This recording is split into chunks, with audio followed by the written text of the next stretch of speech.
Have you ever felt the gentle warmth of the sun on your skin and wondered about the true source of that ancient, life-giving light? Have you ever considered that the golden glow of a quiet sunset is the end of a journey far longer and more strange than you could ever imagine?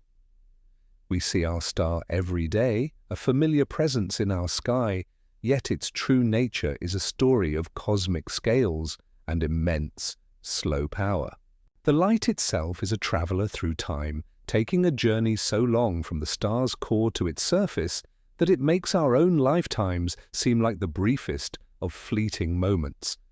And our understanding of it, as profound as it has become, is still haloed by gentle, unanswered questions. So, before we begin our journey, take a quiet moment to like the video and subscribe, but only if this kind of slow, deep exploration is something you truly enjoy. We love to know where our fellow travelers are listening from, so feel free to share your city or country and the local time in the comments below. It's a wonderful way to feel connected in this quiet, shared experience. Now settle in, dim the lights if you can, and let your thoughts slow down to the gentle rhythm of the universe. Let's begin our exploration together. Our grand tour of the solar system doesn't begin by launching from a distant blue planet. Instead, let's travel inward toward the very center of it all. We are moving toward the gravitational anchor of our cosmic neighborhood, the celestial body that holds every planet, moon, asteroid, and comet in its steady, unwavering embrace. This is our sun. From a safe, imaginary distance, it appears as a perfect, glowing sphere suspended in the silent blackness of space. It is a vision of serene, silent power. There are no roaring flames here, no conventional fire as we know it. The sun doesn't burn. It shines with a power far more fundamental and enduring. It is a star, one of billions in our galaxy, but it is our star. Let's drift closer now past the ethereal, ghostly tendrils of its outer atmosphere, the corona, and allow ourselves to journey deep into its heart. Here, in the core, we find the engine room of the solar system. The conditions are almost beyond comprehension. The temperature is a staggering 15 million degrees Celsius, and the pressure is immense, over 250 billion times the atmospheric pressure we feel on Earth. Imagine the weight of a mountain, then 1,000 mountains, all compressed into a space smaller than a grain of sand. It is this colossal pressure that drives the star's central process, our first core scientific concept, nuclear fusion. In this cosmic furnace, the universe's most abundant and simple element, hydrogen, is put under such extraordinary duress that it cannot remain as it is. The tiny protons at the heart of hydrogen atoms, which would normally repel each other, are squeezed together with irresistible force. 4 hydrogen protons are crushed together, and through a series of steps they fuse into one new, slightly heavier element, helium. But here is the quiet magic of it all. The resulting helium atom has just a tiny bit less mass than the 4 hydrogen atoms that created it. That minuscule amount of lost mass doesn't simply vanish. It is converted directly into a tremendous burst of pure energy in the form of light and heat, precisely as described by Einstein's famous equation E = mc2. This process, hydrogen fusing into helium, is happening on a scale that dwarfs our imagination, a continuous, self-sustaining reaction that has been steadily powering our sun for 4.5 billion years.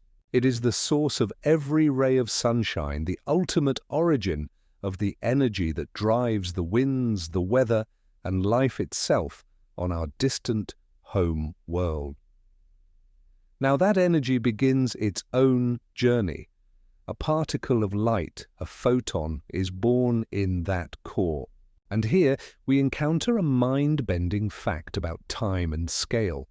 One might imagine this photon shooting straight out from the core and arriving at the surface in an instant. But the Sun's interior is not empty space. It is an incredibly dense plasma, a thick, chaotic soup of particles. Our newborn photon travels only a microscopic distance before it collides with an atom, is absorbed, and then re-emitted in a completely random new direction. It takes a tiny step, then another and another, bouncing and zigzagging in a journey with no clear path. This is often called a random walk. Imagine trying to cross an impossibly crowded room where you can only take a single step before bumping into someone and being sent off in a new direction. The journey across the room would take a very, very long time. For our photon, this journey from the core to the surface can take on average anywhere from 100,000 to 1,000,000 years. So the light that left the Sun's surface just 8 minutes ago to warm our world today is in truth ancient light.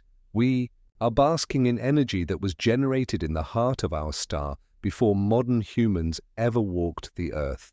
As we slowly pull back from the dense interior, we pass through the Sun's layers. From the core, we enter the radiative zone, where those ancient photons continue their slow, random dance outward. Further up, we reach the convective zone. Here, the process changes.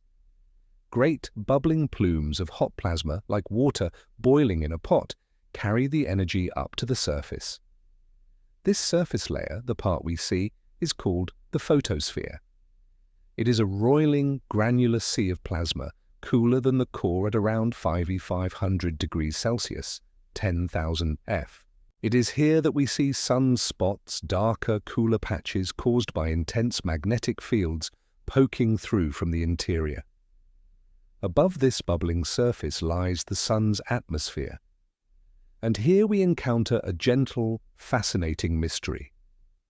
As we move away from a source of heat, we expect things to get cooler.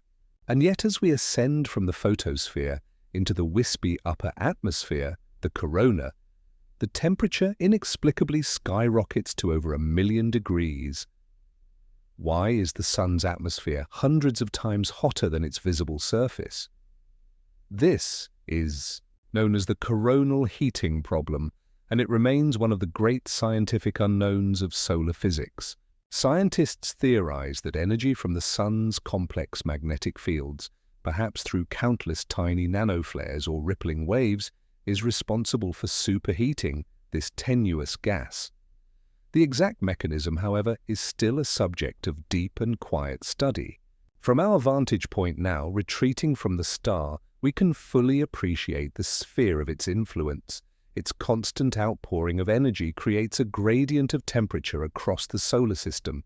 Too close, and a world is scorched. Too far, and it is frozen in deep ice. But in between, there exists a delicate, temperate band, not too hot, not too cold, where liquid water can exist on a planet's surface.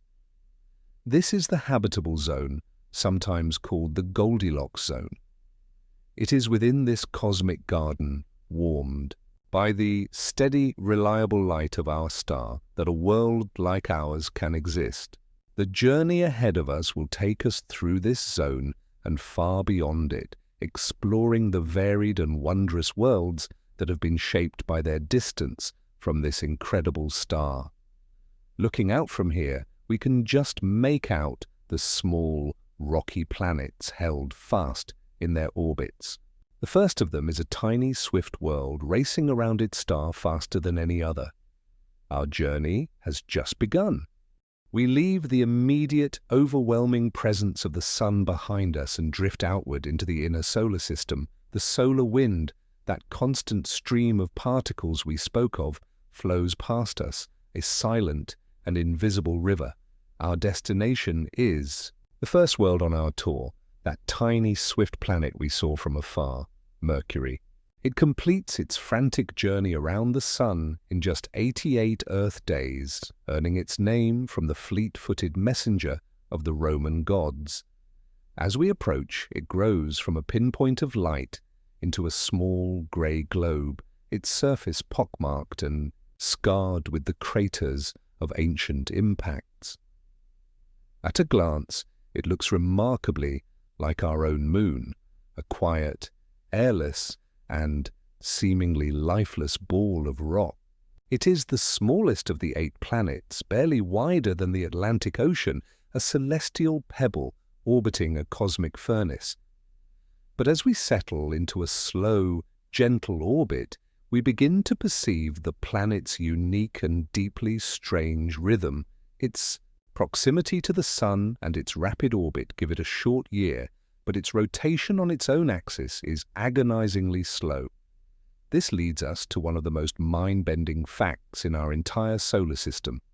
While Mercury's year is 88 Earth days long, a single day on Mercury, the time it takes for the Sun to return to the same position in the sky, is 176 Earth days. A single day on this tiny world is exactly twice as long as its entire year. Imagine standing on its surface, watching a sunrise that creeps across the sky with imperceptible slowness. You would live through an entire Mercurian year, and then another one before that same sun finally dipped below the opposite horizon. It is a time scale that utterly defies our earthly intuition of day and night.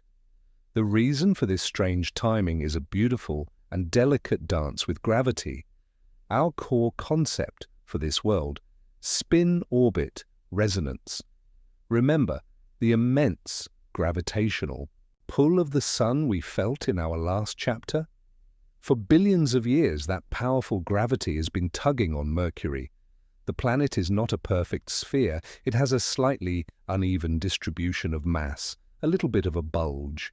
The Sun's gravity has grabbed hold of this imperfection, acting like a brake on the planet's spin, slowing it down over eons from what was likely a much faster, more conventional rotation. It has settled into a perfect, stable rhythm, a 3-to-2 resonance. This means that for every 2 times Mercury orbits the Sun, it rotates on its axis exactly 3 times. Imagine a waltzing couple where one partner takes 3 steps for every 2 steps the other takes, all while circling the dance floor. It is this precise celestial clockwork, this gravitational lockstep, that creates the planet's impossibly long day. This slow dance has dramatic consequences.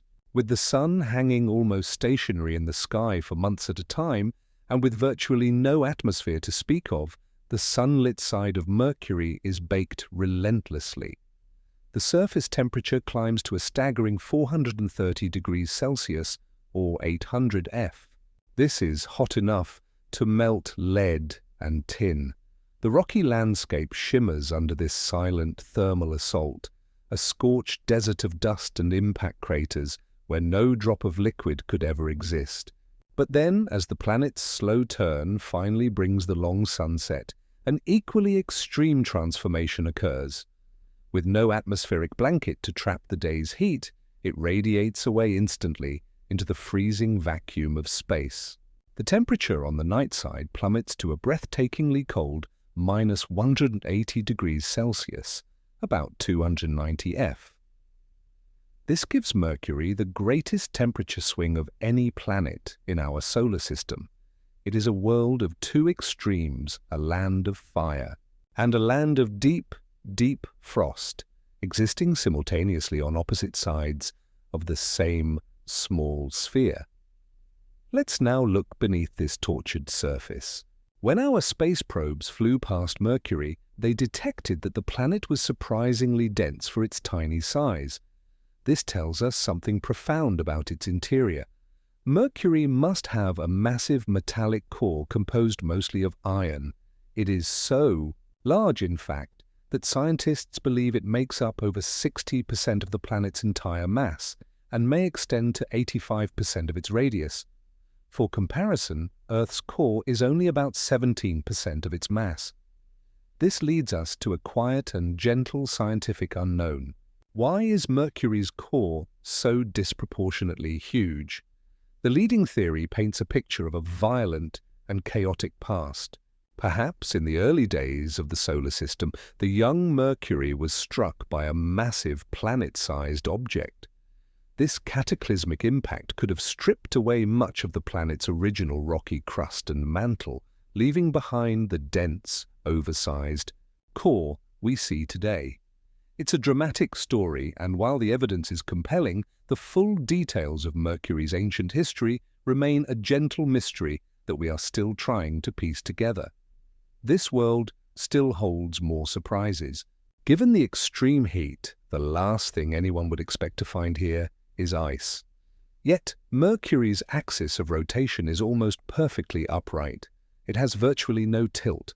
Think of a spinning top that isn't leaning to one side. Because of this, the bottoms of some deep craters located at the planet's north and south poles are in a state of permanent shadow. The rays of the nearby sun have never, in billions of years, touched the floors of these specific craters. They are pockets of eternal twilight among the coldest places in the entire solar system. And in these perpetually frigid cold traps, our orbiting spacecraft have used radar to confirm the unmistakable signature of water ice, perhaps several meters thick. This ice was likely delivered by crashing comets and asteroids over the course of cosmic history, and it remains perfectly preserved in these shadowed freezers, a world of impossible paradoxes, ancient ice, just a stone's throw from a surface hot enough to melt metal. We now pull away from this tiny, resilient world of extremes.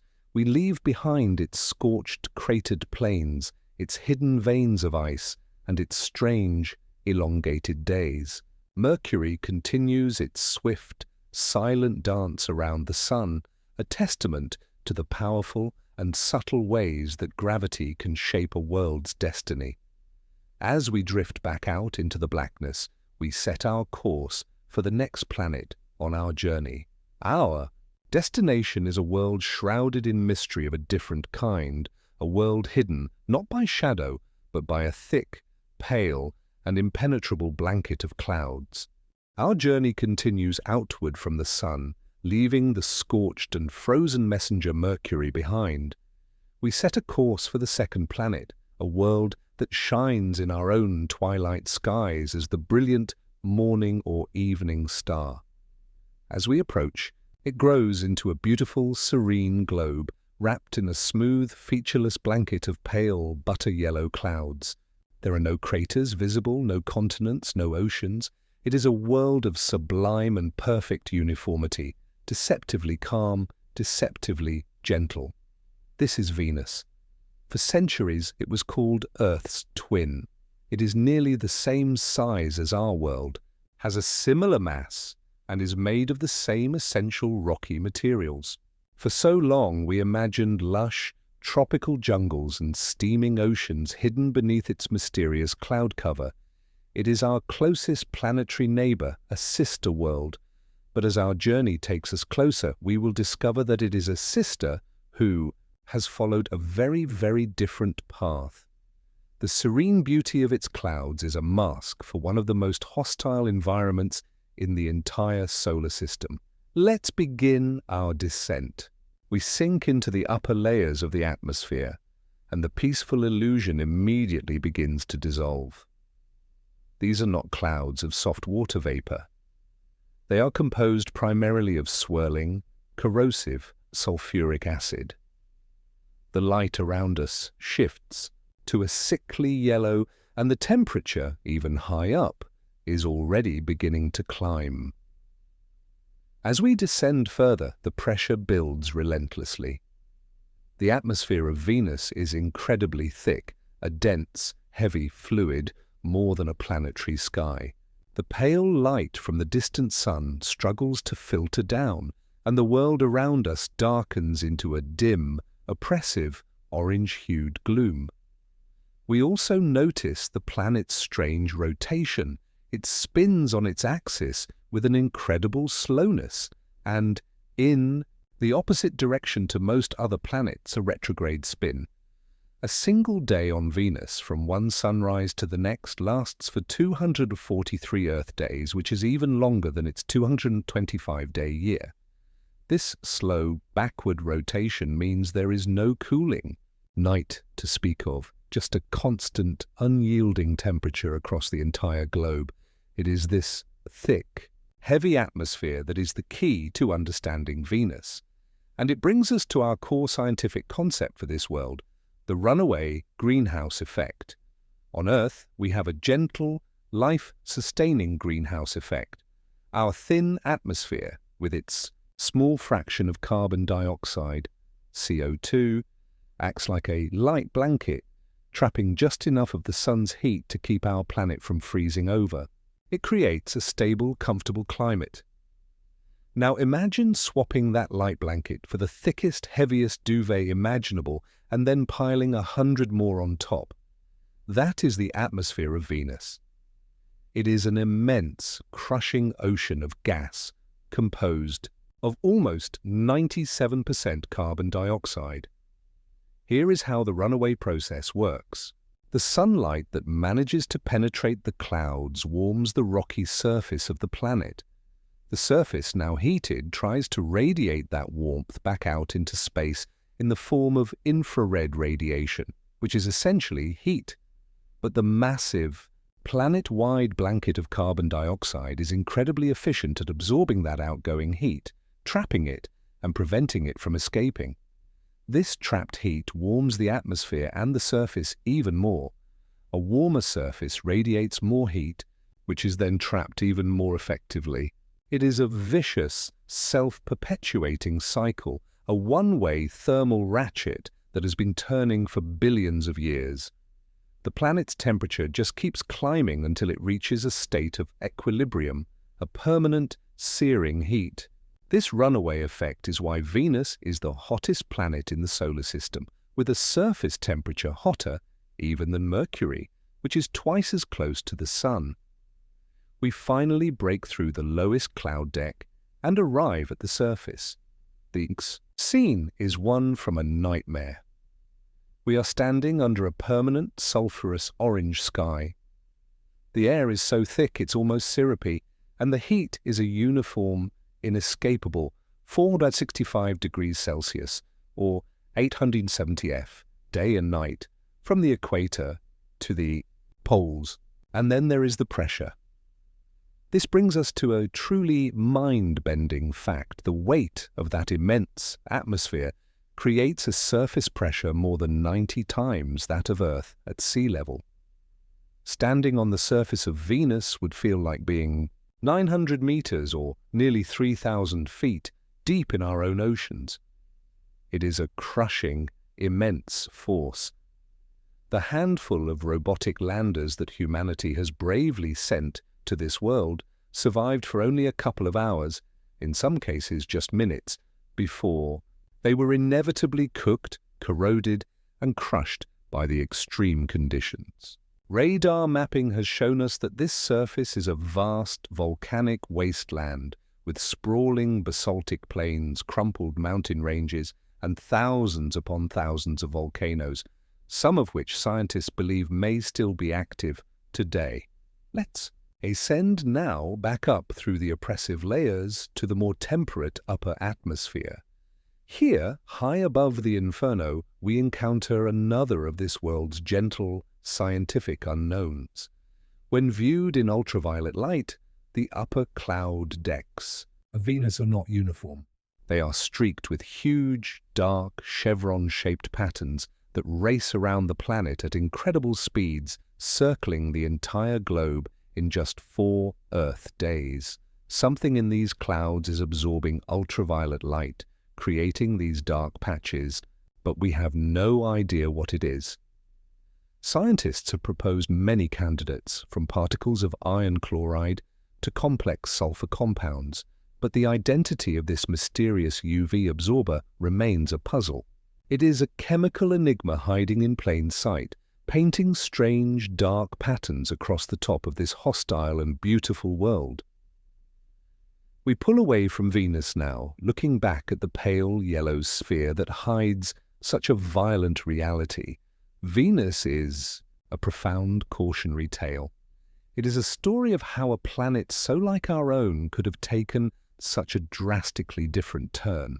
Early in its history, Venus may well have had oceans of liquid water, much like the young Earth, but being just a little closer to the Sun, the extra warmth caused those oceans to begin to evaporate. Water vapor is itself a potent greenhouse gas, and this extra vapor in the atmosphere began to trap more heat, which in turn evaporated more water. This was the start of the runaway cycle, a planetary fever that eventually boiled the oceans away entirely and baked the planet into the inferno we see today. We leave this twisted sister behind, a stark reminder of the fragile, delicate balance required to create a habitable world. Our journey now takes us toward a familiar, shining jewel, the third planet from the Sun, a world where that delicate balance was, by some miracle, perfectly struck. We are heading home. We pull away from the crushing, superheated world of Venus and set our course for the third planet from the Sun. As we travel, a familiar shape begins to grow in the blackness ahead. At first, it is just a bright point of light, but soon resolves into a sphere of breathtaking beauty and complexity. This is a world unlike the two we have just visited. It is not the uniform grey of Mercury or the featureless yellow of Venus. It is a vibrant, swirling marble of deep blues, brilliant whites and earthy greens and browns. We see the majestic sweep of continents, the vast, shimmering expanse of oceans, and the delicate, ever-changing patterns of clouds dancing across its surface. There is a sense of movement here, of dynamism, of life. This is our home. This is Earth. And after the hostile extremes of the inner planets, arriving here feels like a quiet, gentle homecoming. Let's pause in a high, silent orbit and simply appreciate this view. From here, we can perceive something that protects this fragile oasis, something utterly vital yet completely invisible. It is a vast magnetic field, a bubble of energy that surrounds our entire planet. This brings us to the first part of our core concept, the geodynamo. Deep within the Earth, at its very center, is a core of scorching hot, liquid iron and nickel. The rotation of our planet churns this metallic ocean, and this constant swirling motion of conductive metal generates powerful electrical currents. These currents, in turn, create a magnetic field that extends far out into space, enveloping our world in an invisible, protective shield. This shield is our silent guardian against the solar wind we first encountered near the Sun. That constant stream of charged particles is largely deflected by our magnetic field, flowing around our planet like water around a stone in a river. Without this protection, the solar wind would, over millions of years, strip away our atmosphere and boil away our oceans, leaving our world as barren and lifeless as Mars. But with the shield in place, our atmosphere remains, our oceans remain, and life is allowed to flourish. The only visible sign of this immense cosmic struggle are the auroras. Near the poles, the magnetic field lines dip down and funnel some of the solar particles into the upper atmosphere. When these particles collide with atoms of oxygen and nitrogen, they cause them to glow, creating the beautiful, shimmering curtains of light that we know as the aurora borealis and the aurora australis. A gentle, beautiful reminder of the powerful, invisible forces protecting our world. Now let's turn our attention to the surface itself, to the continents and the ocean floors. Unlike the static, heavily cratered crust of Mercury, Earth's surface is a dynamic, living mosaic. This is the second part of our core concept, plate tectonics. Our planet's outer crust is not a single, solid shell. Instead, it is broken up into about a dozen major pieces or plates. These colossal rafts of rock float upon a deeper layer of semi-molten mantle, a thick, slow-moving river of rock. And here we find a truly mind-bending fact that connects the immense with the intimate. These continents, these vast land masses are moving. They are drifting across the surface of the globe at a pace of just a few centimeters per year, about the same speed that your own fingernails grow. This slow, relentless motion shapes our entire world. When two continental plates collide, they crumple and buckle, pushing up immense mountain ranges like the Himalayas. When an ocean plate collides with a continent, it slides beneath it in a process called subduction, creating deep ocean trenches. And in places like the middle of the Atlantic, plates are pulling apart, allowing molten rock to well up from below, creating new crust and a vast undersea mountain chain. This constant recycling of the planet's surface is like a slow, deep breath. It drives the carbon cycle, releases vital nutrients from the planet's interior, and prevents the surface from becoming a stagnant, unchanging landscape. It is the reason our world is geologically alive. The same internal heat that drives this tectonic motion also powers the geodynamo in the core. The two systems are intimately linked, part of the same planetary engine. And within this engine lies another of our planet's gentle scientific unknowns. While we understand the basic principle of the geodynamo, the churning liquid metal creating a magnetic field, the precise, complex, and sometimes chaotic fluid dynamics happening within the core are still a deep mystery.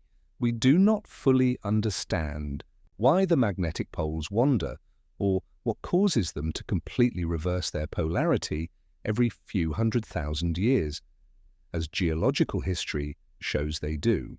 The exact workings of our planet's heart, the engine that gives us both our moving continents and our protective shield, are still being mapped, a quiet frontier deep beneath our very feet. It is the combination of all these things, our perfect distance from the sun in the habitable zone, our protective magnetic shield, and our dynamic recycling crust, that allows for the most precious feature of our world, its vast oceans of liquid water. From our orbital vantage point, we can see the sunlight glinting off the Pacific, the largest single feature on our planet. We see the water evaporating, rising to form the white clouds that drift over the land, and then returning as rain, feeding the rivers that carve their way back to the sea.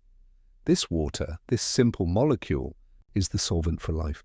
It is in these oceans that life first began, and it is this water cycle that sustains it.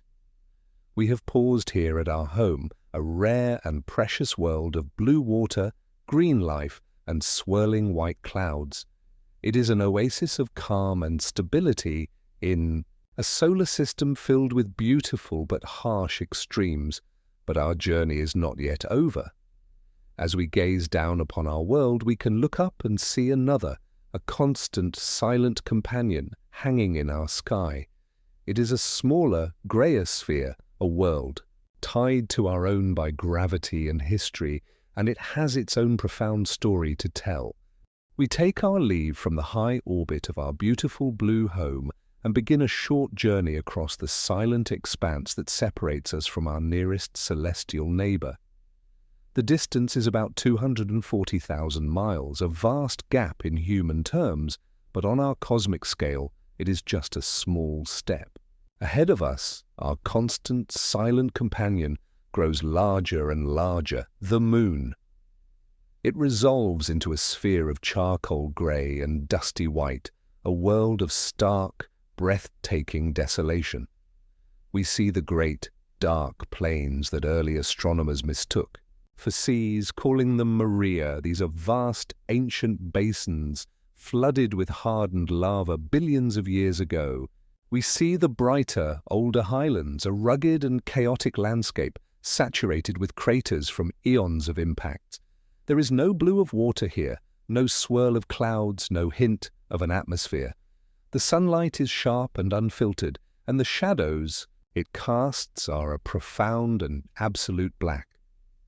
There is a deep, abiding silence here, the silence of a world without wind, without weather, without life. As we drift in a slow, low orbit over its surface, we might wonder, where did this enormous companion come from?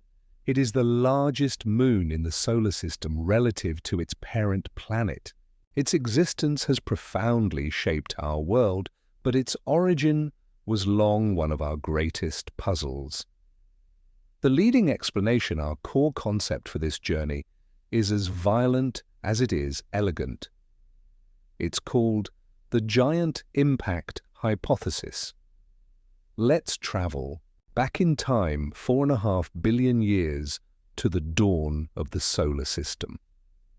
The Earth itself was still forming, a molten sphere of rock and metal. It was not alone in its orbit. Another young planet-sized body, which scientists have given the name Theia, was on a catastrophic collision course. The impact that followed was not a simple crash, but a cosmic splash of unimaginable scale. Theia, perhaps the size of Mars, struck our young Earth a glancing blow. The energy of the collision was immense, enough to vaporize Theia entirely and to blast a tremendous plume of Earth's own molten outer layers, its mantle, out into space. For a time, our world was surrounded by a glowing, incandescent ring of vaporized rock and debris.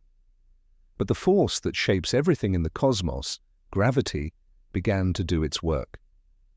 This swirling cloud of material did not dissipate. Instead, the tiny particles began to clump together, drawn by their mutual gravitational attraction. Small clumps became larger ones, and larger ones swept up the smaller ones in a process called accretion. In a remarkably short amount of cosmic time, perhaps only a few thousand years, this orbiting debris coalesced into a single, large, molten sphere. Our moon. This theory beautifully explains many of the moon's mysteries. Our missions to the moon brought back rock samples that are remarkably similar in composition to Earth's mantle, yet poor in iron. This makes perfect sense if the moon was formed primarily from the rocky outer layers of Earth and Theia, while their heavy iron cores merged together. And yet this powerful story still contains a gentle, scientific unknown. While the giant impact is widely accepted as the moon's origin story, the precise details remain a subject of quiet debate and complex computer modeling. How big was Theia exactly? What was its composition? At what precise angle and speed did it strike? Each variation in these models produces a slightly different moon. Scientists are still working to fine-tune the story to paint a perfect picture of the cataclysmic birth of our closest companion. From that violent birth, an intimate and profound relationship was forged, a gravitational dance that continues to this day. The most obvious effect of this dance is seen in our oceans. The moon's gravity is the primary force that creates the tides. To understand this, imagine the Earth's oceans as a flexible, watery skin on a solid ball. The moon's gravity gently pulls on our entire planet, but it pulls just a little bit more strongly on the side of the Earth that is closest to it. This pull causes the ocean on the near side to bulge outward, creating a high tide. At the same time, the moon is also pulling the solid body of the Earth away from the water on the far side, leaving a second bulge of water behind. This creates another high tide on the opposite side of the planet. As our Earth spins on its axis, once a day underneath these two gravitational bulges, coastal locations pass through two high tides and two low tides, a steady rhythmic breath set by our moon. This constant tidal interaction, the sloshing of trillions of tons of water, has a subtle but profound consequence. It creates a tiny amount of friction on the Earth, acting as a very gentle brake on our planet's rotation. Our day is getting longer by about 2 milliseconds every century. But that energy of rotation doesn't just disappear. It is transferred to the moon, pushing it into a slightly higher orbit. This leads us to our mind-bending fact: the Moon is slowly drifting away from us. Every year, our companion moves about 3.8 centimeters or 1.5 inches farther away from Earth. This is, by a wonderful cosmic coincidence, about the same speed that our continents drift and the same speed that our fingernails grow. Billions of years ago, the Moon was much, much closer to Earth, appearing as a colossal object in the sky, creating monstrous tides that swept across the young continents. Billions of years in the future, it will be a smaller, more distant point of light. We are living in just one chapter of this long, slow cosmic farewell. We now leave the silent grey dust of the Moon, this timeless museum of the solar system's history. It is a world born of our world, a keeper of our tides, and a partner in a slow, graceful dance of departure. Its ancient, cratered face is a stark reminder of the chaotic and violent past that all worlds in our solar system share. Our journey now presses onward beyond the familiar realm of the Earth-Moon system toward a world that has long captured our collective imagination with visions of canals and ancient civilizations. We are heading towards a world that might hold the frozen secrets of its own watery past. We are on our way to the Red Planet. Our journey now takes us on a longer voyage, a drift of many months across the deep, dark gulf of space that separates the orbit of Earth from that of our next destination. Ahead of us, a small reddish point of light slowly grows, resolving into a world that has captivated human imagination for centuries. We see its distinct, rusty, butterscotch hue, the brilliant white of its polar ice caps, and the faint, wispy clouds of a thin atmosphere. This is Mars, the red planet. It seems less forbidding than Mercury or Venus, a world with seasons, weather, and familiar-looking features. Yet, as we draw closer, a sense of profound and ancient desolation becomes clear. Let us begin our descent through the thin carbon dioxide atmosphere, which is less than 1% as thick as Earth's. The air is so tenuous that our landing is a soft and gentle affair. As we settle, we look out upon a silent, alien landscape. We are in a vast, cold desert of red rocks and fine, wind-swept dust. The sky above is not blue, but a pale, pinkish tan, colored by the fine dust particles that hang suspended in the thin air. The sun appears smaller and less brilliant here, its warmth a distant memory. The silence is absolute, broken only by the whisper of a thin, freezing wind. It is beautiful in a stark and lonely way. The surface today is a hyper-arid, frozen desert. Liquid water cannot exist here for more than a few moments. Yet the story written in the rocks all around us speaks of a dramatically different past. Our robotic rovers, our brave explorers on this distant world, have acted as our eyes and hands, and they have shown us irrefutable proof. We have seen pictures of smooth, rounded pebbles tumbled and worn in a way that could only have been accomplished by a flowing, ancient stream. We have explored the magnificent fan-shaped remnants of a vast river delta, where a mighty river once emptied into a crater lake billions of years ago. We have traced the paths of winding channels and colossal canyons that dwarf our own Grand Canyon, features that were clearly carved by catastrophic floods and long-lived river systems. The evidence is overwhelming.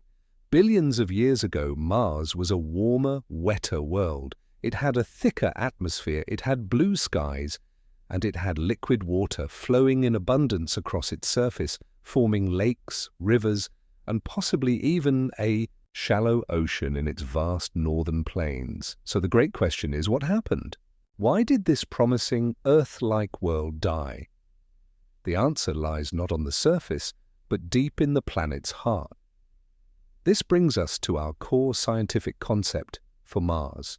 planetary atmospheric loss. Mars is much smaller than Earth, only about half its diameter.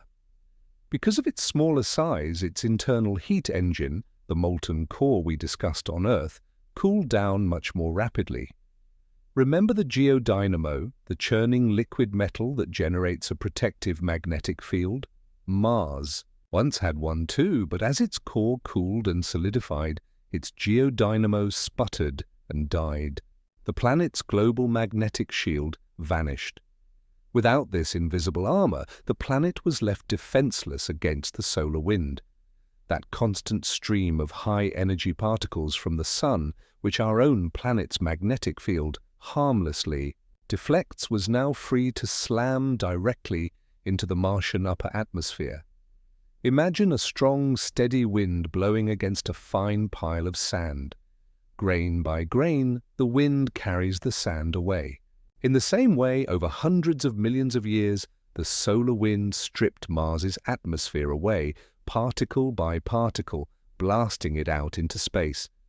As the atmosphere thinned, the pressure dropped. The air became too thin to hold liquid water on the surface. The planet's remaining water either evaporated into the tenuous air and was lost to space, or it froze solid, retreating into the ground as permafrost and into the gleaming polar ice caps we see today. The planet grew cold, its air grew thin, and its rivers ran dry forever. Even in its current state, Mars bears witness to its more geologically active past. The planet is home to the most colossal volcanic structures in the entire solar system, and this reveals a truly mind-bending fact. Mars is home to Olympus Mons, a shield volcano that is the largest in the solar system. It stands nearly 22 kilometers, or 13.6 miles high, almost 3 times the height of Mount Everest. Its base is so vast, it would cover the entire state of Arizona. The volcano is so wide and its slope so gentle that if you were to stand at its base and look up, its peak would be completely hidden from view, far beyond the horizon. You wouldn't even have the sensation of being on a mountain. The reason for its immense size is that Mars lacks the moving tectonic plates we have on Earth. A single volcanic hotspot could therefore pump lava onto the surface in the same spot for billions of years, building up a single, gigantic mountain layer by layer. And so we are left with a world of ghosts, the ghosts of ancient rivers, lakes, and oceans. But this leads us to the most profound and gentle scientific unknown of all. If Mars had liquid water and a thicker atmosphere for 1 billion years or more, did life ever have a chance to begin? And if it did, could it possibly have survived? While the surface is barren and irradiated, the subsurface might be a different story. Perhaps deep beneath the red dust, sheltered from the harsh radiation and warmed by a trickle of geothermal heat, pockets of salty liquid brine could still exist. And in those pockets, could microbial life be clinging to a tenuous existence? This is the question that drives our current exploration of Mars. Our rovers are drilling into ancient lake beds and sniffing the thin air for traces of methane gas, searching for the faintest chemical fingerprints of life, past or present. The quiet, hopeful search for an answer is happening right now on this silent, distant world. We take one last look across the hauntingly beautiful red desert. Mars is a profound lesson in planetary fragility. It shows us that habitability is not necessarily a permanent state. It is a world of what might have been. Our journey must now continue, pressing outward from the realm of the inner rocky planets. Before we can reach the colossal gas giants that dominate the outer solar system, we must first pass through a vast, dark and seemingly empty region of space, a great river of rubble that holds the most ancient secrets of all. We are setting our course for the asteroid belt. We leave the red deserts of Mars behind us, pushing further out into the vast, dark frontier of the solar system. The Sun, now a distant, brilliant star, offers less warmth, and the character of space begins to change. We are crossing a faint, invisible boundary known as the frost line. Inside this line, where we have just been, it was warm enough for water to exist as vapor.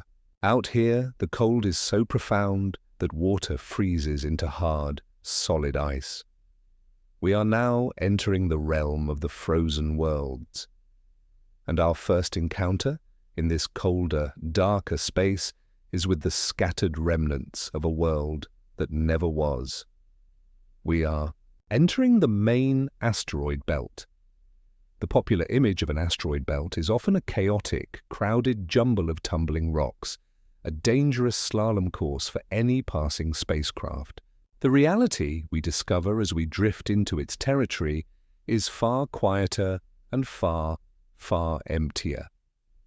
This brings us to a truly mind-bending fact. The asteroid belt is almost entirely empty space. Though it contains millions of rocky bodies, the volume of space they occupy is colossal. The average distance between any two asteroids is well over 1 million kilometers, or 600,000 miles. If we were to stand on the surface of one, we would likely not even be able to see its nearest neighbor as anything, more than a faint, star-like point of light, if at all. The entire combined mass of every object in this vast belt is only about 4% of the mass of our own small moon. It is not a dense field of rubble, but a sparse, ghostly river of ancient stones silently orbiting the Sun in the immense darkness. So what is this sparse river of rock? It is the fossilized evidence of a planetary birth that was violently interrupted.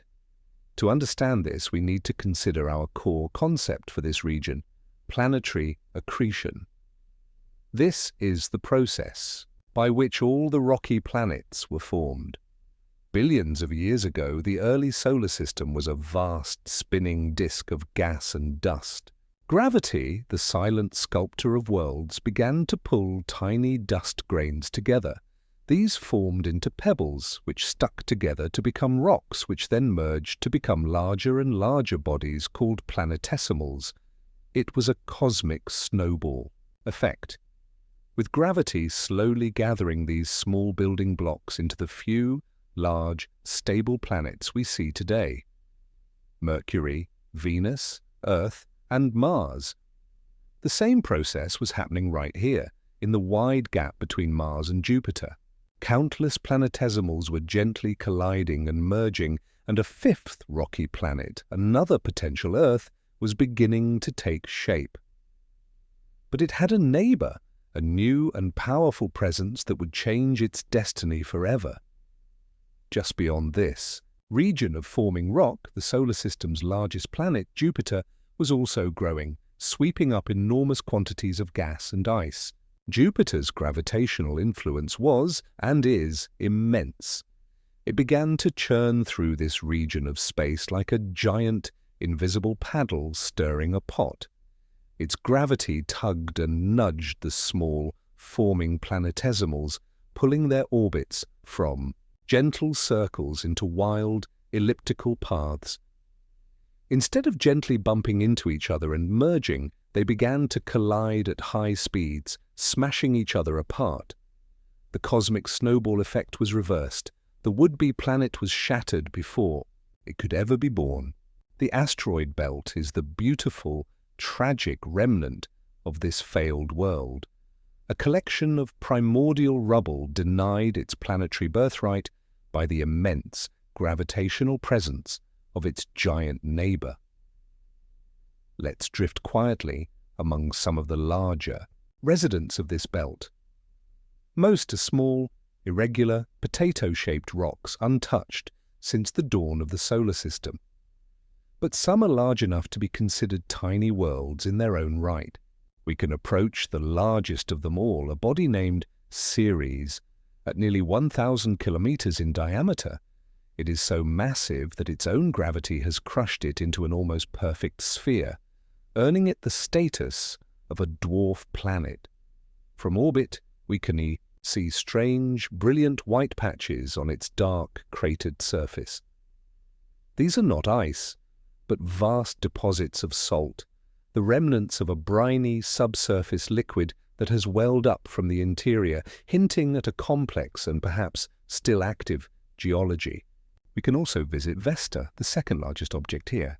It is not quite spherical, and it bears a colossal impact scar near its south pole, a testament to the violent collisions that characterize this region. These ancient rocks are more than just cosmic debris. They are time capsules.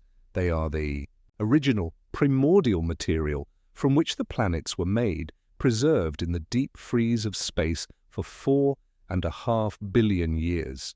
And this leads us to a profound and gentle scientific unknown, the origin of Earth's water. The young Earth, so close to the Sun, was likely a hot, dry ball of rock. So where did the water for our vast blue oceans come from? A leading theory points directly to this region. Many of these asteroids, particularly those in the outer belt, have been found to contain significant amounts of water ice, as well as complex carbon-based organic molecules, the very building blocks of life. It is thought that in the chaotic, early days of the solar system, a steady bombardment of asteroids and comets from these colder regions crashed into our young planet, delivering the water and organic chemistry that would eventually allow life to begin.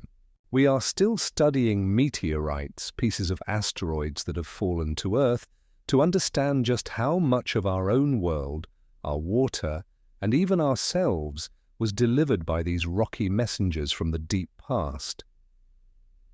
We are now drifting through the far side of the belt. The scattered, lonely rocks are becoming fewer and farther between. We have navigated the ghost of a shattered planet, this silent river of primordial stones.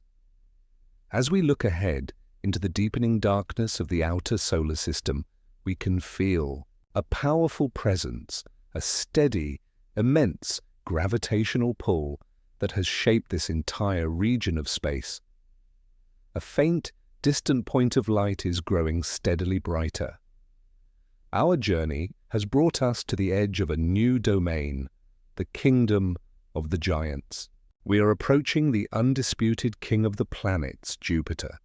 We have crossed the great river of stones, the asteroid belt, and now we glide into the vast domain of the outer solar system. The Sun is a distant, powerful star, but its light and warmth are much diminished here.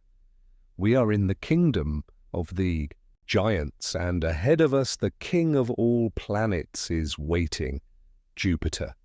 It grows in our view, not like the small, hard spheres of the inner solar system, but like an entire universe unto itself. It is an immense, majestic globe, striped with beautiful, swirling bands of cream, orange, and brown. It is a world without a solid surface, an ocean of gas and clouds thousands of miles deep. Jupiter is so large that all the other planets in our solar system could fit comfortably inside it, with room to spare. This is not just another planet. It is a different class of object, a gravitational anchor that has shaped the history of everything around it. Its defining characteristic, the one from which all its other features flow, is its immense mass and gravity. This is our core concept. For this world, the gravity well. Imagine the fabric of space as a flat, stretched sheet. A star like our Sun, being very heavy, would press down on this sheet, creating a deep well that all the planets are rolling around inside. Jupiter, though much smaller than the Sun, is so massive that it creates its own secondary well, a depression in space-time so profound that it governs this entire region of space. It was this powerful gravitational influence, as we learned, that stirred up the asteroid belt and prevented a planet from forming there. This gravity well also acts as a great gatekeeper for the solar system, shepherding countless asteroids and comets, sometimes absorbing their impacts and sometimes flinging them into new paths, in some cases protecting the inner worlds from bombardment. Jupiter is the great guardian of the solar system. Let's begin a gentle, imaginary descent into its colossal atmosphere. We are not approaching a solid shore, but sinking into the upper layers of an endless sky. The first thing we notice are the famous stripes, the belts and zones that circle the planet. These are colossal jet streams, rivers of gas flowing in opposite directions at hundreds of miles per hour. The lighter-colored zones are plumes of rising, cooling ammonia gas, forming high-altitude clouds of white ice crystals. The darker belts are regions of falling gas, sinking into the warmer depths, where different chemical compounds, perhaps involving sulfur or phosphorus, create their rich, reddish-brown hues. We are drifting through a world of planetary scale. Weather, a dynamic and beautiful tapestry of color and motion. And within this weather system we see its most famous feature, the Great Red Spot. This brings us to a truly mind-bending fact. This swirling crimson oval is an anticyclonic storm, a hurricane larger than our entire planet, Earth. It is a storm of such power and stability that it has been continuously observed by astronomers for over 300 years, and it was likely raging for centuries, perhaps even millennia before that. On a world with no solid land to pass over and dissipate its energy, a storm like this can become an almost permanent feature, a weather pattern older than most of the nations on our own world. It is a testament to the sheer scale and power of the forces at work in this immense atmosphere. Let's continue our journey downward, deeper into the heart of the giant. As we descend, the pressure and temperature climb at an incredible rate. The beautiful colored clouds of ammonia ice give way to layers of water ice clouds, and below that, the atmosphere becomes a thick, soupy mixture of hydrogen and helium. As we sink deeper and deeper, the pressure becomes millions of times greater than the atmospheric pressure on Earth. And here, deep in the planet's interior, the familiar element of hydrogen is forced into a state of matter that exists almost nowhere else in the solar system. The pressure becomes so immense that it squeezes the hydrogen atoms together, forcing their electrons to break free. The hydrogen transforms from a gas into a bizarre, electrically conductive fluid. This is liquid metallic hydrogen. Imagine an ocean, not of water, but of hydrogen, behaving like a liquid metal. It is a sea of hydrogen nuclei floating within a dense, free-flowing soup of electrons. This vast, spinning ocean of liquid metal, thousands of miles deep, acts as a colossal dynamo. It is this layer that generates Jupiter's immense magnetic field, the largest and most powerful of any planet, a structure that dwarfs even the Sun in size. This magnetic field traps particles from the solar wind, creating the most intense and dangerous radiation belts in the solar system, and it funnels these particles into the planet's poles, creating spectacular and permanent auroras far larger and more powerful than our own. What lies at the very center of this planet, beneath the crushing weight of the gas and the strange metallic ocean? This has long been one of the great scientific unknowns of planetary science. For decades, our theories suggested that at the heart of Jupiter there must be a small, dense core of rock and ice, perhaps 10 to 15 times the mass of Earth. But the recent findings from NASA's Juno mission, which has been gracefully orbiting the giant, have painted a more complex and mysterious picture. The core may not be a distinct, solid ball. The data suggests it might be a fuzzy or dilute core, a vast central region where the heavy elements of rock and ice are not packed together, but are instead mixed and eroded into the metallic hydrogen above them. The true nature of Jupiter's heart, the original seed from which this colossal world grew, is a gentle puzzle that we are only just beginning to unravel. We now ascend from the crushing depths, rising back through the sea of metallic hydrogen, up through the deep layers of gas and past the swirling, beautiful cloud tops. We return to the silent vacuum of space, looking back at the majestic, striped giant. From here, we can see that the king is not alone. It is the center of its own miniature solar system, a vast and complex family of over 90 known moons. These are not just tiny, captured asteroids. They are large, complex and fascinating worlds in their own right. Our focus now shifts from the giant itself to the members of its royal court. We will begin our exploration with the moons closest to the king, worlds that are tortured and transformed by its immense power. We are suspended in the space around Jupiter, a silent observer of the king of planets and its royal court. While the giant itself is a world of gas and storms, its largest moons are solid, complex worlds, each a unique kingdom unto itself. From our vantage point, we can see 4 bright points of light dancing in a steady, predictable rhythm around their parent. These are the Galilean moons, so named for the great astronomer Galileo Galilei, who first observed them with his simple telescope. That discovery over 400 years ago was a profound moment in our understanding of the cosmos, a quiet revelation that not everything in the heavens orbited our own Earth. It was the beginning of our journey to the stars. Let's visit the 2 innermost of these incredible worlds that are constantly tortured and transformed by Jupiter's immense power. Our first destination is Io, the closest of the 4. As we approach, it reveals itself to be one of the most bizarre and striking objects in the entire solar system. Its surface is a chaotic, colorful patchwork of mottled yellows, reds, oranges, and blacks.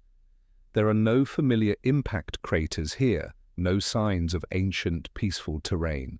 Instead, the landscape looks almost diseased, a canvas of sulfurous compounds painted by some relentless internal fire.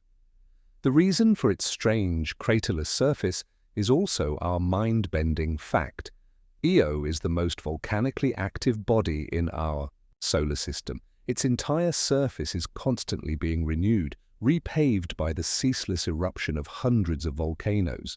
As we watch from a safe orbit, we might witness one of these incredible events, a colossal plume of sulfur and sulfur dioxide gas erupting from a volcanic caldera and shooting hundreds of kilometers high into the black, airless sky before falling back down to coat the surface in a fresh layer of colorful dust.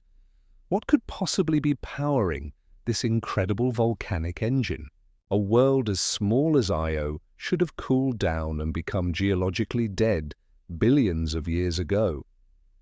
The answer is not heat from its formation, but a constant, violent massage from gravity. This is our core scientific concept, tidal flexing. Imagine bending a metal paperclip back and forth again and again. The point where it bends quickly becomes hot. The same thing is happening to Io on a planetary scale. Io is caught in a relentless gravitational tug-of-war. On one side, the colossal gravity of Jupiter pulls it with immense force. On the other side, the outer moons, Europa and Ganymede, give it a regular, rhythmic gravitational tug. This celestial alignment forces Io into a slightly elliptical, rather than perfectly circular, orbit. As it travels along this elliptical path, its distance from Jupiter changes. When it is closer, Jupiter's gravity squeezes the moon, and when it is farther away, the pull relaxes. This constant cycle of being stretched and squeezed, flexed and unflexed, generates a tremendous amount of heat from friction deep within Io's rocky interior. This tidal heat keeps Io's mantle in a permanently molten state, a seething ocean of magma that is always searching for a way to escape to the surface through its hundreds of volcanic vents. Io is a world that is being continuously heated from the inside out by the sheer power of its neighbor's gravity. Now let's pull away from the fiery, sulphurous realm of Io and travel outward to the next Galilean moon, Europa. The contrast is immediate and breathtaking.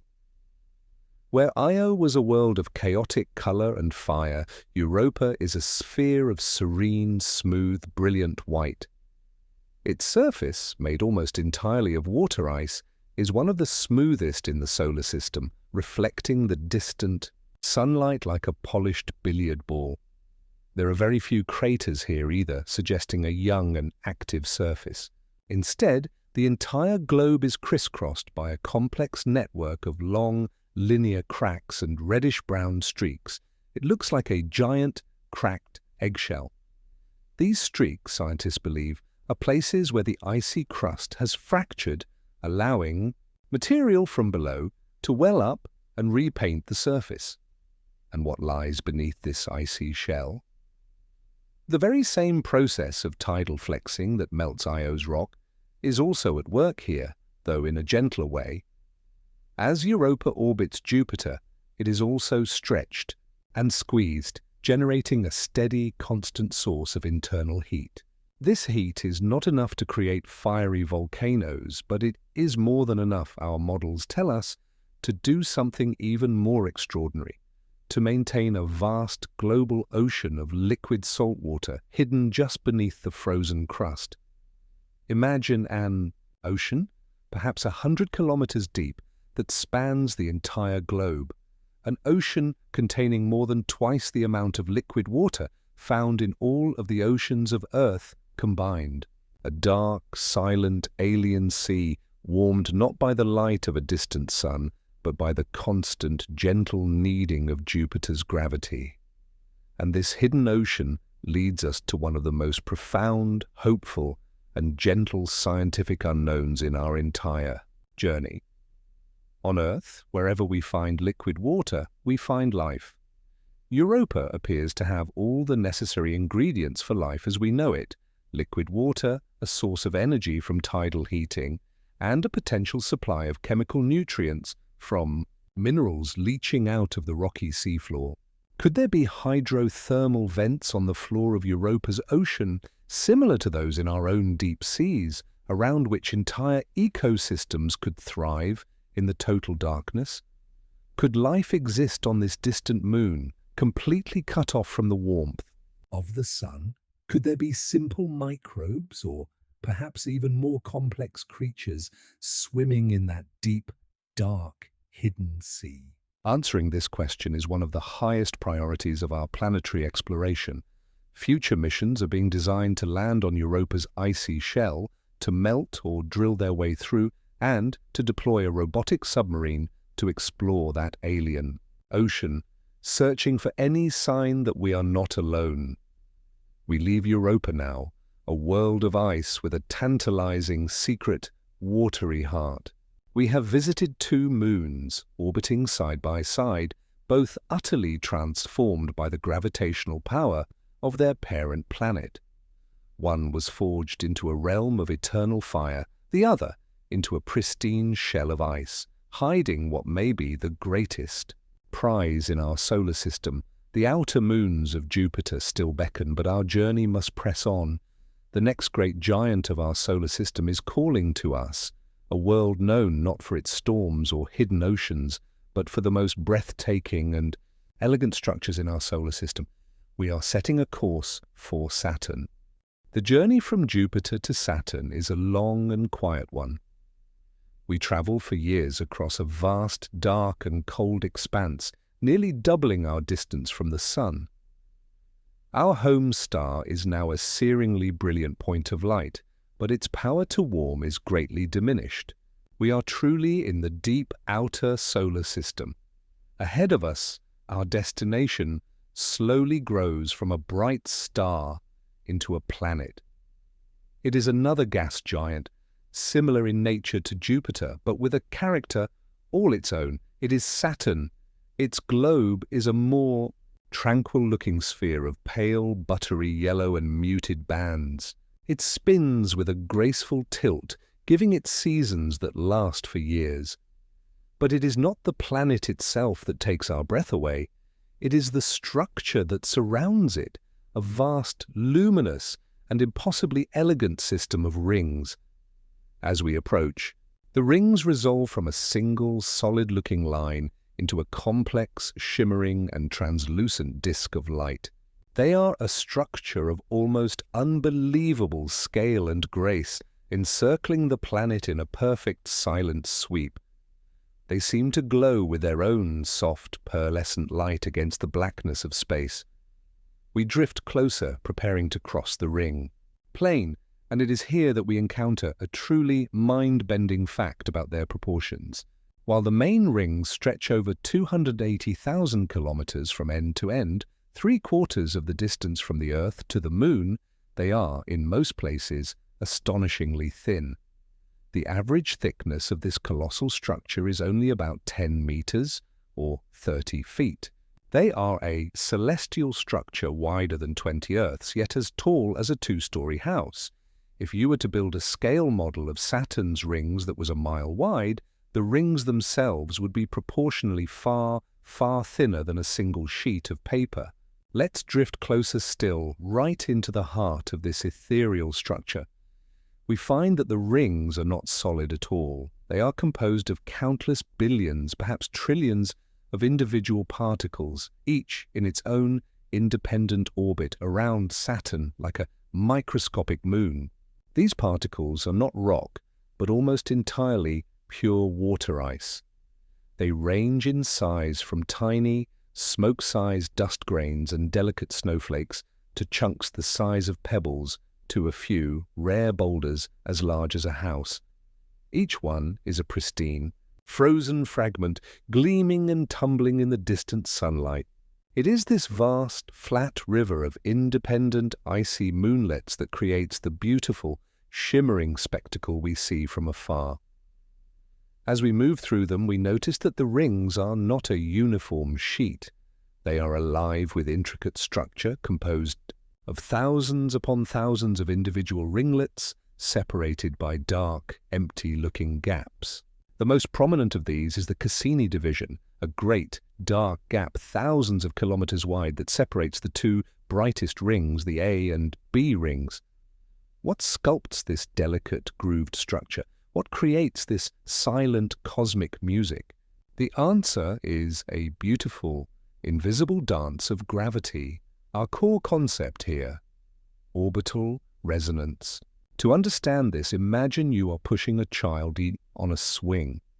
If you give a little push at just the right moment in each arc, if you are in resonance with the swing's motion, your small pushes will add up, and the child will go higher and higher. The same principle is at work here. Saturn's many moons orbit at great distances from the rings. One of these moons, Mimas, orbits Saturn once every 22 hours. Now, an ice particle orbiting in what is now the Cassini division would have an orbital period of exactly 11 hours. It would circle Saturn precisely twice for every single time Mimas circles once. This is a 2-to-1 resonance. This means that every 2 orbits, that ice particle would find itself in the exact same alignment with Mimas, and it would receive a tiny gravitational tug. This rhythmic, repeated pulling, always in the same direction at the same point, adds up over millions of years. It destabilizes the particle's orbit, eventually nudging it out of that specific path.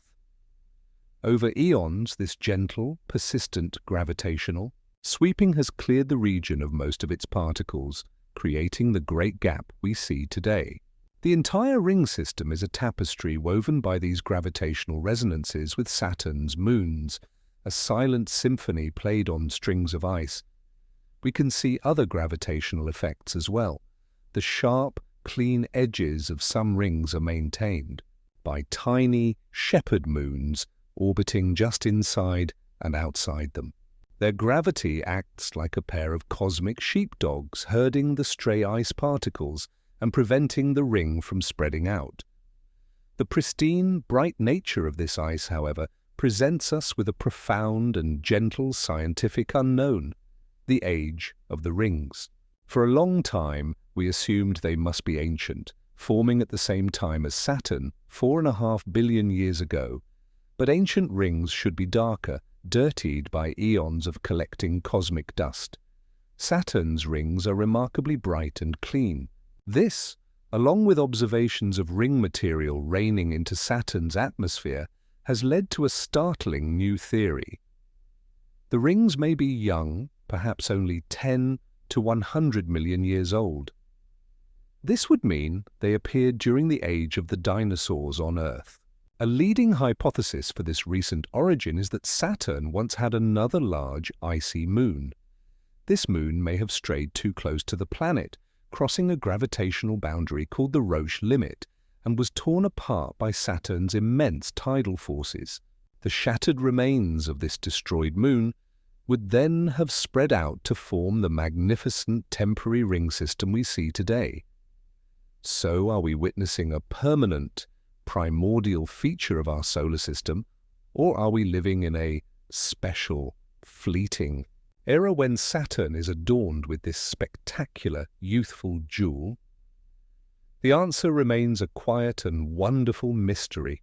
We now pull away from this majestic system, a structure of impossible grace and delicate beauty, a silent ballet of ice and gravity. Saturn is a world of wonders, and its rings are only the beginning.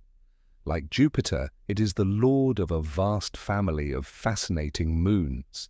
But one of these moons is a world so strange and so strangely familiar that it is one of the most compelling destinations in our entire journey. It is a world with a thick atmosphere and seas of liquid, a world shrouded in an orange haze. We set our course for Saturn's largest moon, Titan. We leave the majestic rings of Saturn behind and turn our attention to its fascinating family of moons. Our first destination is the giant of this family, a world so large it is bigger than the planet Mercury. As we approach, we see a hazy, featureless orange orb. This is Titan. Its most remarkable feature is immediately apparent. It is completely shrouded by a thick, soupy atmosphere, the only moon in our solar system to possess one. This dense, nitrogen-rich atmosphere hides its surface from our view, creating a world of deep mystery, a world that in some ways is one of the most Earth-like places we will ever visit. Let us begin our descent. We sink into the upper layers of this orange smog. This haze is not smoke or dust, but a complex organic soup of molecules called tholins, created over eons as sunlight and radiation break down the methane gas high in the atmosphere. The descent is slow, cushioned by the thick air, which has a surface pressure even greater than Earth's. We pass through clouds, not of water, but of methane and ethane. Finally, as we descend through the lowest layers of haze, the surface comes into view. We are in a dim, silent world of perpetual twilight, under a hazy orange sky. Our imaginary craft lands with a soft touch on a dark, damp plain. The ground feels like wet sand. All around us are smooth, rounded pebbles and stones just as you would find in a riverbed on Earth. The historic Huygens probe, which landed here in 2005, saw just such a scene. But this is where the familiarity ends, for this entire landscape is built of alien materials. This is our mind-bending fact. The surface temperature on Titan is a deep, freezing -179 degrees Celsius, or 290 F. At this temperature, water ice becomes as hard and unyielding as granite. The mountains, the hills, the very ground beneath our feet, and all the pebbles scattered around us are made not of silicate rock, but of rock-hard water ice. The sand is likely made of solid hydrocarbon particles that have slowly rained down from the hazy sky for millions of years. As we look out across this frozen, alien landscape, we see features that are hauntingly familiar. We can make out the branching patterns of river channels, the gentle slopes of coastlines, and in the distance, vast, dark, smooth areas. These are lakes and seas, but they are not filled with water. At this frigid temperature, water is a rock. These Great Lakes, some as large as the Great Lakes of North America, are filled with liquid hydrocarbons, primarily methane and ethane. Titan has a complete weather cycle, just like Earth, but with methane taking the place of water. Methane evaporates from the seas, forms clouds, rains from the sky, carves rivers into the icy bedrock, and flows back down to fill the lakes again. It is a distorted echo of our own world, a place where the processes are the same, but the chemistry is profoundly alien. This strange, cold world, with its thick, organic, rich atmosphere and its seas of liquid methane, is a natural laboratory for studying the very origins of life. The chemistry happening here is thought to be very similar to the chemistry of the primordial Earth before life began. This leads us to a tantalizing scientific unknown. Could this complex, organic environment be a cradle for life? Could there be a form of prebiotic chemistry taking place in the liquid methane lakes, or perhaps in a liquid water ocean that is thought to exist deep beneath the icy crust? Could an entirely different form of life exist here, one that uses liquid methane as its solvent instead of water? Titan is a gentle, quiet mystery, a world that pushes the boundaries of our imagination about where and how life might exist. We now leave the hazy orange world of Titan and travel to another, of Saturn's moons, a much smaller but no less astonishing world. This is Enceladus. As we approach, we see a small, brilliant white snowball of a moon. It is one of the most reflective objects in the solar system, its surface covered in pristine, fresh ice. Near its south pole, we can see a series of long, parallel cracks in the ice, four faint lines that planetary scientists have nicknamed the tiger stripes. As we watch these stripes, we witness one of the most spectacular sights in our solar system. From these cracks, colossal plumes of fine, glittering particles are erupting, spraying hundreds of kilometers out into the vacuum of space. Saturn's faint E-ring is, in fact, created entirely from these icy eruptions. This is our core concept for these moons, cryovolcanism. It is volcanism, but with cold materials.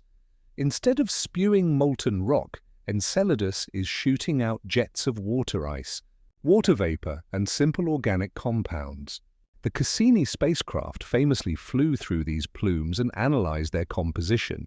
It found that the spray is salt water and it contains silica dust and complex organic molecules. This is profound and direct evidence that a global ocean of liquid salt water exists beneath Enceladus's icy shell. The tiny grains of silica dust could only have formed in water at temperatures above 90 degrees Celsius, strongly suggesting that there are hydrothermal vents on the floor of this alien ocean where hot, mineral-rich water is bubbling up from the moon's rocky core. We have visited two of the most intriguing worlds on our journey, orbiting the same parent planet.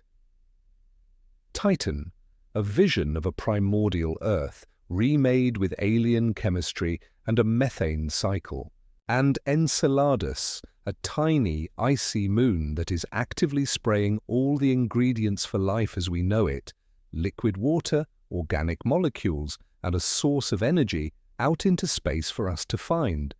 Saturn and its family have shown us that the cold, distant reaches of the solar system are not dead, but can be home to active, complex, and wonderfully mysterious worlds. Our journey now takes us even further into the cold and the dark, to the next, and perhaps most mysterious, of the giant planets. We are heading To a pale, silent world that seems to spin on its side, our course is set for Uranus. Our journey now takes us on another great leap into the cold and the dark. We leave the magnificent system of Saturn and its wondrous moons behind and travel for more than a decade across the immense, silent void that separates it from our next destination. Our distance from the Sun has now doubled once again. From here, our home star is no longer a disk, but simply the brightest and most brilliant star in a sea of countless others. The cold is profound, the darkness almost absolute. We are approaching Uranus, the first planet to be discovered in modern times, a world unknown to the ancients, found not with the naked eye, but with the patient gaze of a telescope. As Uranus grows in our view, we see a world starkly different from the turbulent giants we have just left.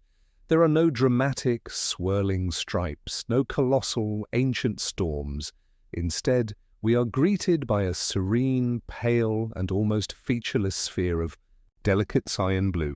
It is a world of quiet and understated beauty, a planet that seems to be in a state of deep, cold slumber.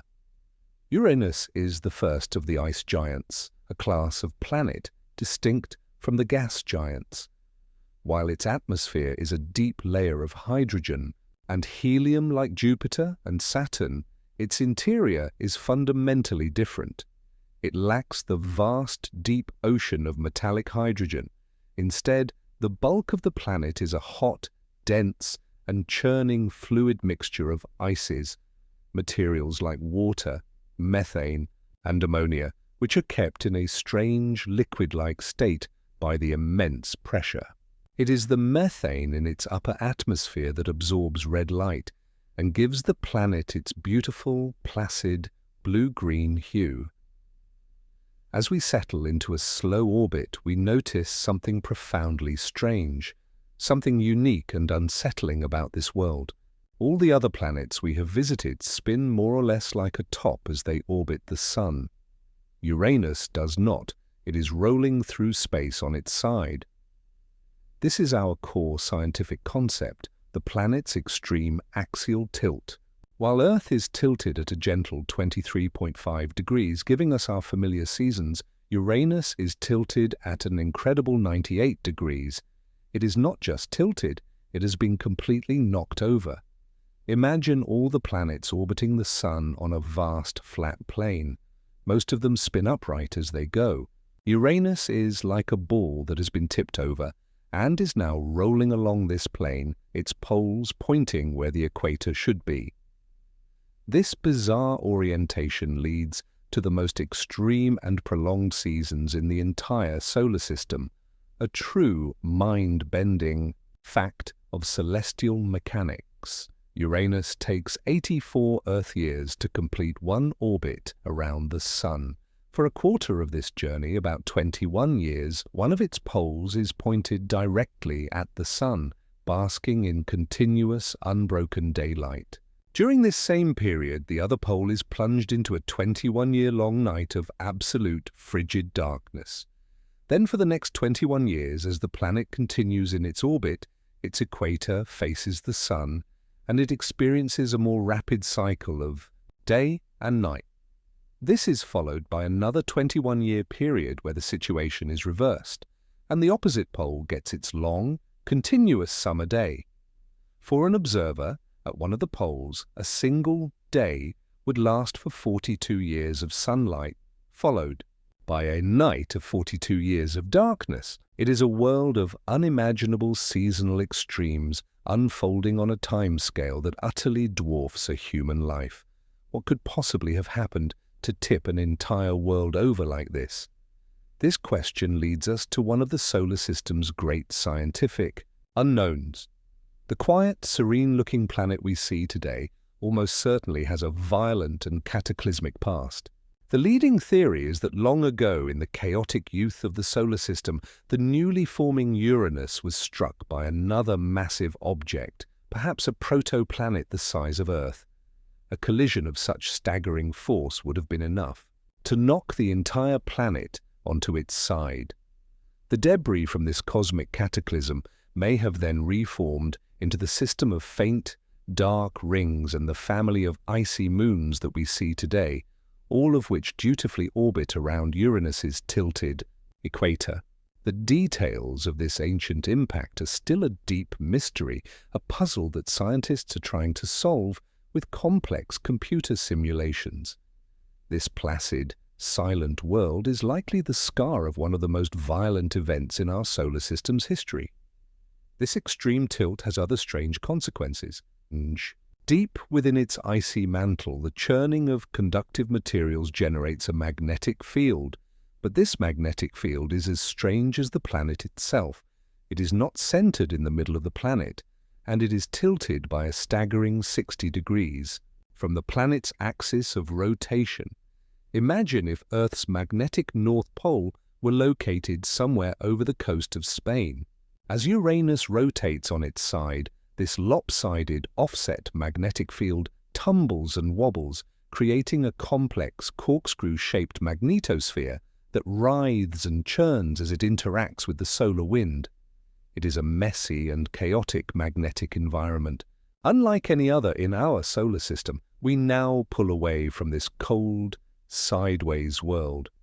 Uranus is a planet of quiet mysteries. It has only ever been visited once by the Voyager 2 spacecraft in a brief flyby decades ago, and it still holds its secrets close. It is a pale blue jewel in the deep darkness, a testament to a violent past that has left it in a state of serene, sideways slumber. But our tour of the giants is not quite over. There is one final planet to visit. We must travel even further, into the darkness, to find a world of deep, sapphire blue, a place of impossible winds and rumored diamond rain. We set a course for the last giant in the darkness, Neptune. Our journey continues onward into the truly deep, dark void of the outer solar system. We travel for another decade or more, crossing another billion miles of silent, empty space. We are now so far from home that the sun has shrunk to a brilliant, unwavering star, a galactic lighthouse that provides light but very little warmth. We are approaching the edge of the known planetary world, the final major planet on our tour. This world has a special place in the story of our cosmic understanding, not just for what it is, but for how we came to know it was there. This brings us to a truly mind-bending fact about our next destination, a story of pure reason. In the mid-19th century, astronomers were puzzled by the motion of Uranus. The sideways planet was not quite following the path that Newton's laws of gravity predicted it should. It was wobbling in its orbit, sometimes a little ahead, sometimes a little behind. There seemed to be only one explanation: the gravitational pull of another, unknown and even more distant planet was gently tugging on it. Two mathematicians, Urbain Le Verrier in France and John Couch Adams in England, working completely independently, took on this immense challenge. They did not have powerful telescopes to scan the skies. They had only pen, paper, and the elegant universal laws of gravity. Through page after page of painstaking calculations, they both predicted the mass and the orbit of this hypothetical eighth planet. Le Verrier, upon finishing his work, sent his predicted coordinates to an observatory in Berlin. On the very first night they looked, September 23rd, 1846, the astronomers found a new world almost exactly where the mathematics had told them to look. Neptune was not discovered with a telescope, it was discovered in the human mind. It was a silent, gravitational ghost, found through the power of pure thought. And now we arrive at this world of reason. Neptune reveals itself to be a sphere of stunning deep sapphire blue. It is a far more vibrant and intense blue than the pale cyan of Uranus, a result of methane in its atmosphere, absorbing red light, perhaps enhanced by some other unknown chemical compound that gives it its rich, azure hue. As we draw closer, we see wispy, high-altitude clouds of frozen methane ice, brilliant white streaks that look like celestial contrails zipping across the planet's face. When the Voyager 2 spacecraft flew past, it saw a great cyclonic storm, the Great Dark Spot, similar to Jupiter's famous Red One. But unlike Jupiter's ancient storm, Neptune's appeared to be more transient, forming and then dissipating over the course of decades.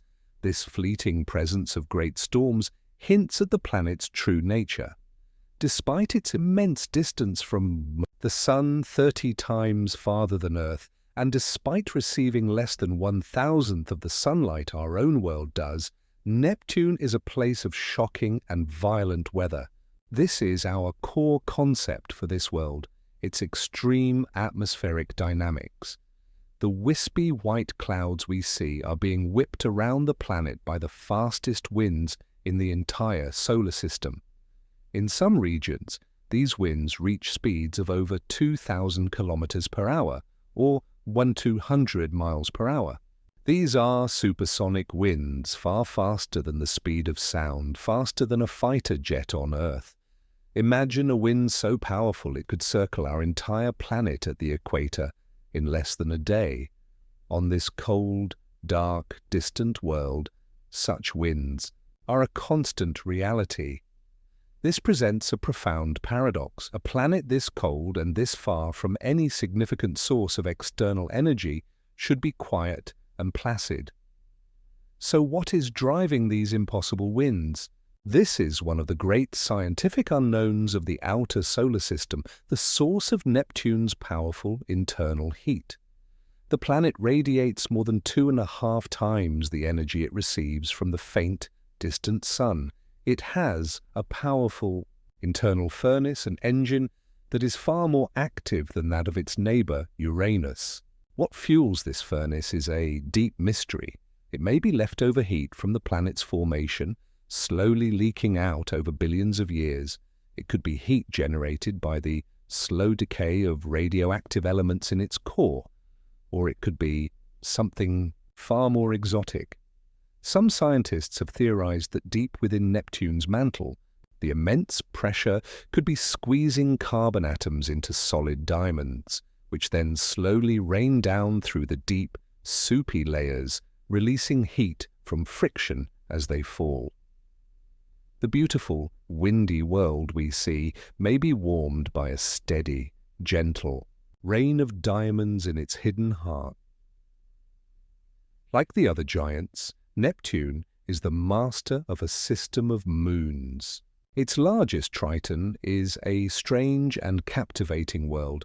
It is the only large moon in the solar system to orbit its planet in a retrograde or backwards direction. This is a clear sign that Triton did not form with Neptune. It is a captured world, a wanderer from a more distant realm that strayed too close and was caught by Neptune's gravity. Triton is one of the coldest places we have ever measured, its surface a cantaloupe-textured landscape of frozen nitrogen, methane, and water ice, and yet it is not dead. Voyager 2 saw dark plumes rising from its surface, a form of cryovolcanism where the sun's faint warmth is enough to vaporize subsurface nitrogen ice, which then erupts as geysers of dark, frosty material. We now pull away from the deep blue beauty of Neptune and its captured, frozen moon. We have reached the last of the recognized planets, the final outpost of the worlds known to us for decades. Our journey has taken us across the orbits of all 8 planets, from the scorched rock of Mercury to this wind-swept sapphire giant. We are now standing at the precipice of a new, even vaster, darker, and more mysterious realm. Ahead of us lies a great, scattered disk of countless frozen bodies, the pristine leftover remnants from the dawn of our solar system. We are about to enter the Kuiper Belt. We drift now across the orbit of Neptune, the last great planetary milestone on our journey. We are crossing an invisible threshold, leaving behind the realm of the 8 familiar planets and entering the third and final zone of our solar system. The first zone was the warm, inner region of the small, rocky worlds. The second was the domain of the cold gas and ice giants. This third zone is a vast, dark and frozen frontier, a place populated by countless tiny, icy bodies, the pristine, leftover building blocks from the dawn of our solar system. It is a great, scattered donut of frozen worlds, far larger and more mysterious than the asteroid belt we crossed so long ago. We are now entering the Kuiper Belt. Our first destination in this new, dark realm is its most famous resident, the world that for so long defined the edge of our known solar system. We set a course for Pluto. The journey is long and cold. As we approach, decades of viewing it as a simple, distant point of light melt away, replaced by the stunning, detailed images returned by the New Horizons spacecraft. Pluto is revealed to be no simple, dead ball of ice. It is a world of breathtaking complexity and unexpected beauty.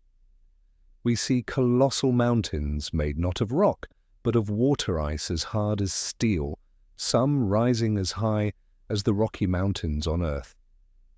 We see vast, smooth plains of frozen nitrogen and methane, and a landscape painted in a delicate palette of pale whites, yellows, and a beautiful, hazy, reddish-orange, a color created by the interaction of faint sunlight on the methane in its thin nitrogen atmosphere, a process we last saw on Saturn's moon, Titan.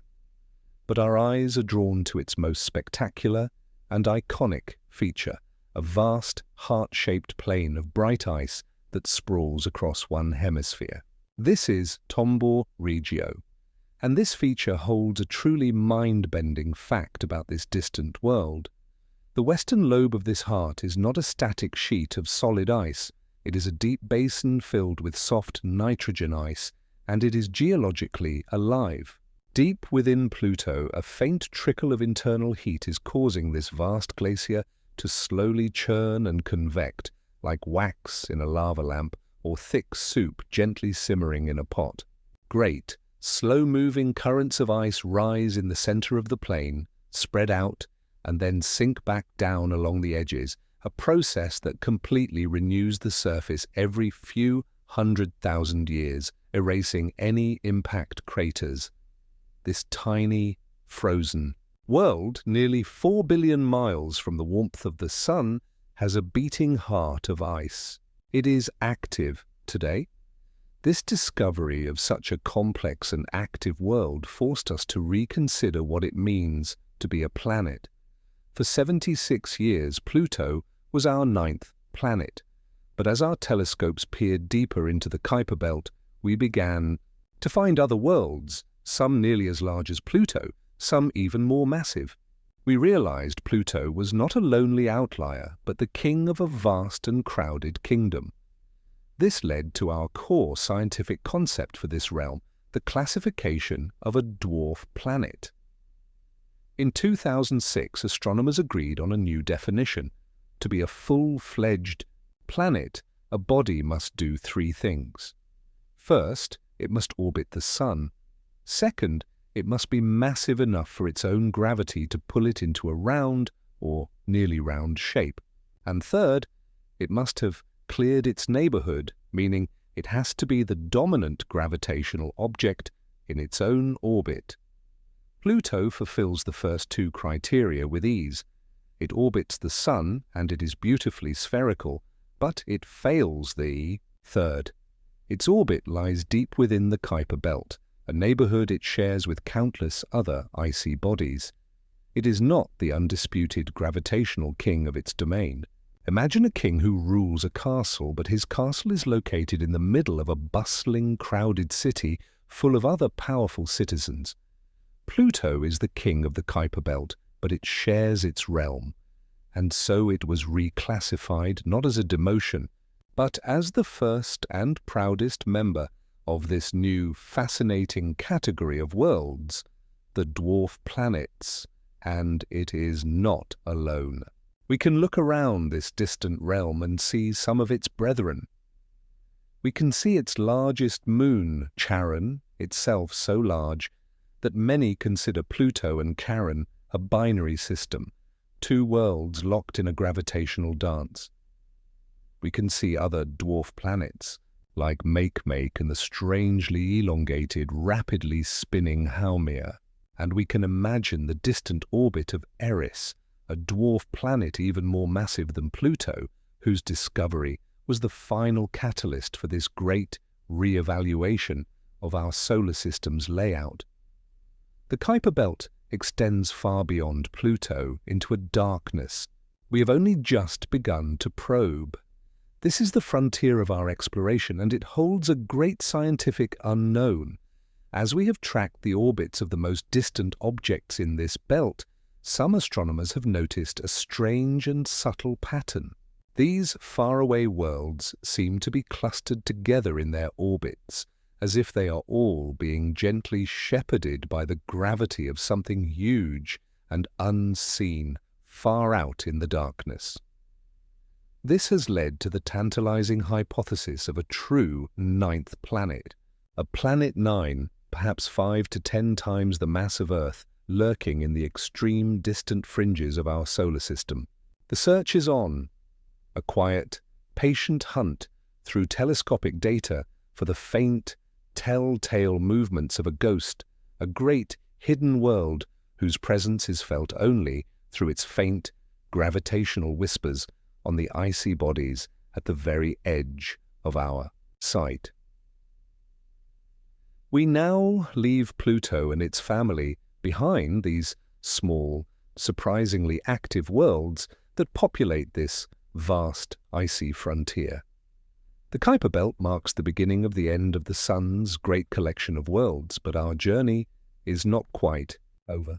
We must now travel beyond this last great reservoir of cosmic debris, following the path of humanity's most distant emissaries, out into the vast, empty space where the gentle influence of our Sun finally begins to fade. We are heading for the edge of the heliosphere. We leave the scattered, frozen worlds of the Kuiper Belt behind us and drift now into a region of profound and seemingly absolute emptiness. The Sun is now just the brightest star in the sky, its gravitational pull weak and its light a distant, cold beacon. From here, the entire planetary system we have just journeyed through, the orbits of the giants, the pale blue dot of our own Earth, all of it would fit into a tiny patch of sky, a small, faint constellation of worlds. We are not alone on this final leg of our journey. We travel alongside humanity's most distant explorers, our silent, robotic emissaries to the stars, the Voyager 1 and Voyager 2 spacecraft. Launched in the 1970s, these venerable probes have been traveling for nearly half a century, and their long, lonely voyage is now taking us across the final, invisible boundary of our solar system. To understand where we are going, we must first understand the bubble in which we have spent our entire journey. This is our core scientific concept, the heliosphere. Remember the solar wind, that constant million-mile-per-hour stream of charged particles flowing outward from the Sun. This wind travels in all directions, inflating a gigantic magnetic bubble in the thin gas and dust that fills the space between the stars. This bubble is the heliosphere, and everything we have visited so far, every planet, moon, and asteroid, is inside it. It is the Sun's sphere of influence, our home territory in the galaxy. Imagine the solar wind is a stream of water from a faucet, and the interstellar medium, the gas between the stars, is a sink already filled with denser, stiller water. The stream from the faucet pushes the surrounding water away, creating a clear, energetic space for itself. The heliosphere is the bubble our Sun creates in the vast, quiet medium of the galaxy. For decades, the Voyager probes have been traveling toward the edge of this bubble. The boundary is not a single, sharp line, but a series of layers. The first is called the termination shock. This is the point where the solar wind, after traveling unimpeded for 10 billion miles, suddenly and dramatically slows down as it begins to feel the back pressure of the interstellar medium. It's like a supersonic jet slowing to subsonic speeds, creating a shock wave.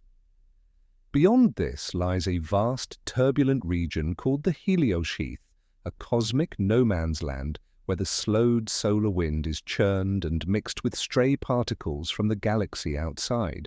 And finally, after crossing this frothy, chaotic sea, we arrive at the ultimate boundary, the heliopause. This is the true edge of the sun's bubble, the point where the outward pressure of the solar wind is perfectly balanced by the inward pressure of the interstellar wind. This is the border between our solar system and the rest of the Milky Way. In 2012, Voyager 1 sent back the faint, whispered data that confirmed it had crossed this line. The number of charged particles from our sun that it was detecting dropped to almost nothing. At the same time, the probe was struck by a powerful, steady rain of high-energy galactic cosmic rays, particles forged in distant supernovas, which had been held at bay by the heliosphere. A human-made object had finally left home and entered the space between the stars. It was now floating in the breath of the galaxy itself. The scale of this achievement brings us to a humbling and mind-bending fact about distance and time. The Voyager probes are traveling at over 35,000 miles per hour, a speed that would take you from New York to Los Angeles in less than 5 minutes. Yet after nearly 50 years of continuous travel at this incredible speed, the gulf they have crossed is now so vast that their radio signals, moving at the speed of light, take almost a full day to reach us. A message sent from Earth today will not arrive at Voyager 1 until tomorrow, and its faint, whispered reply will not get back to us until the day after that. We are in a conversation that takes 2 days to ask a question and receive an answer. Bolted to the side of each of these probes is a golden record, a message in a bottle containing sounds and images of our world, a greeting for any civilization that might one day find our lonely emissary drifting in the silence of the interstellar sea. The twin probes crossed this boundary at different locations and at different times, and the data they sent back has given us a gentle scientific unknown to ponder. What is the true shape of our home bubble? For decades, we imagined the heliosphere was shaped like a comet, with a long, flowing tail trailing behind as our solar system moves through the galaxy. But the Voyager data has challenged this idea. The boundary seems to be much more blunt, perhaps even spherical. The latest models, informed by our 2 distant witnesses, suggest the heliosphere might be shaped like a strange cosmic croissant, 2 great lobes of influence squashed together by the interstellar magnetic field. We are, for the first time, beginning to map the strange and complex shape of our own cosmic shoreline. We are floating now in the quiet of interstellar space. We look back, and we can just perceive the faint, vast bubble that contains our sun and its entire family of worlds. We have finally exited the home system, the domain of the solar wind. We have crossed the last energetic boundary of our star's influence. But there is one last, even vaster and more ghostly structure to consider, a theoretical realm of countless frozen bodies that marks the true, final gravitational edge of our sun's kingdom.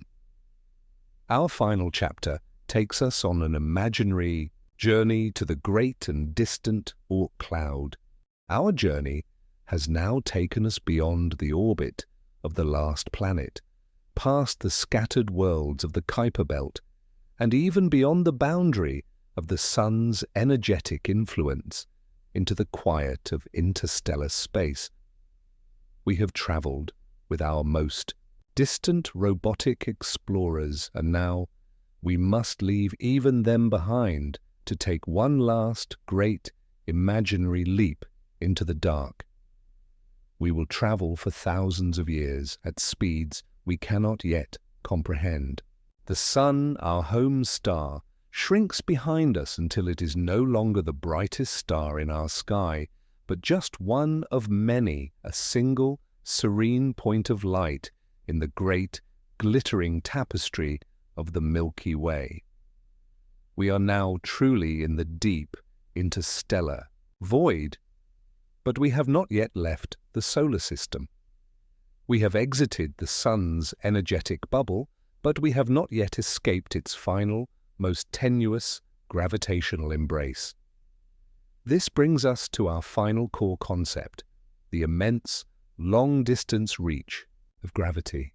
While the sun's light and solar wind have faded into insignificance here, its gravity, the fundamental force that holds worlds together, continues to stretch out across the void. It grows ever weaker with distance, but its reach is colossal, extending a quarter of the way, perhaps even halfway, to the nearest neighboring star. And it is in this vast, final frontier, held in the sun's weakest and most delicate gravitational grip, that we imagine the existence of a final, ghostly structure, the Oort Cloud. Unlike the flat disk-like asteroid and Kuiper belts, the Oort Cloud is believed to be a colossal spherical shell of icy bodies that completely surrounds our entire solar system. If the planetary system we have just journeyed through were a single grain of sand resting in the center of a great cathedral, the Oort Cloud would be the distant walls, the floor, and the vast domed ceiling of that cathedral. It is a structure of almost unimaginable scale, its inner edge perhaps 1,000 times farther from the sun than Earth is, and its outer edge extending more than a light year into space. It is thought to be populated by trillions of icy comets, the most pristine and ancient remnants from the solar system's formation, cast out into this deep freeze during the chaotic dance of the giant planets billions of years ago. Here, they drift in a state of near-perfect stillness, barely moving, just loosely tethered to the sun by a gravitational thread so thin it is almost non-existent. These comets are in such a delicate gravitational balance that they can be disturbed by the faintest of influences. This leads us to a truly profound and mind-bending fact. The forces that send comets toward us come not from within our solar system, but from without. The gentle gravitational nudge from a star that happens to pass by, trillions of miles away, or the slow, steady tidal forces of the Milky Way galaxy itself can be enough to disturb one of these sleeping comets. This tiny, external nudge can dislodge it from its stable, distant orbit and send it on a new path, a slow, silent, million-year-long fall toward the inner solar system. When this ancient messenger finally approaches our distant sun, its ice begins to warm and vaporize, creating the beautiful, glowing coma and the long, graceful tail that we recognize as a great, long-period comet. The brilliant comets that occasionally grace our night skies are visitors from this vast, unseen, and ghostly realm. And here we find our final, and perhaps most beautiful, scientific unknown, the Oort Cloud itself. We have never seen it. No telescope has ever directly observed a comet or an icy body in its native, distant orbit within this great spherical shell. The objects are too small, too dark, and too far apart for us to detect with our current technology. Its existence is a powerful and elegant theory, a necessary ghost inferred from the paths of the comets we see. Their vast, highly inclined orbits tell us they must come from a great spherical reservoir far beyond the plane of the planets. The Oort Cloud is, for now, a beautiful and logical dream, a theoretical structure that perfectly and quietly completes the grand architecture of our solar system. Here, at the very edge of the sun's gravitational kingdom, we can finally pause a single step further, and we would break the last tenuous gravitational thread, becoming a true wanderer of the interstellar void, no longer a part of our solar system. We look back, and from this immense distance, our entire journey is contained in a space too small to see. The sun is just a star. The planets are an invisible, microscopic dance. Our world, our home, is a mote of dust, lost in the light of its parent star. It is a moment of ultimate perspective, a quiet understanding of our small, precious, and beautiful place in a vast and silent cosmic ocean. Word count 1018, our grand tour is now complete. We have journeyed from the fiery heart of our solar system to its coldest, most distant, and most ghostly frontier. We have felt the heat of the sun, witnessed the storms of Jupiter, and floated through the silent, icy grace of Saturn's rings. We have walked on worlds of red dust and dreamed of oceans hidden beneath shells of ice. And now, our long journey through space comes to a gentle close, and it is time to drift back home, back to the quiet comfort of your own still and peaceful space. Let your mind float away from the vast, dark emptiness and feel yourself settling, grounding, back in the familiar comfort of your room. The entire vast cosmos we have just explored is contained on a pale blue dot, a tiny, safe harbor in an immense celestial sea. And you are safe upon that harbor, resting quietly as it continues its own slow, gentle spin through the night. The steady, silent rhythm of the planets in their orbits, the slow, graceful dance of the moons, all of these are a part of a quiet, universal lullaby. Allow your breathing to slow down, to find its own easy, cosmic rhythm. With every gentle breath out, let go of one more thought, one more concern of the day. There is nothing left to do now, nothing to see, nowhere else to go. You have traveled to the edge of everything, and now you can simply rest. Let the darkness behind your eyes be as deep and as peaceful as the space between the stars. Let your thoughts fade like distant, gentle starlight, and allow yourself to drift, to float, and to fall into a deep and truly peaceful sleep.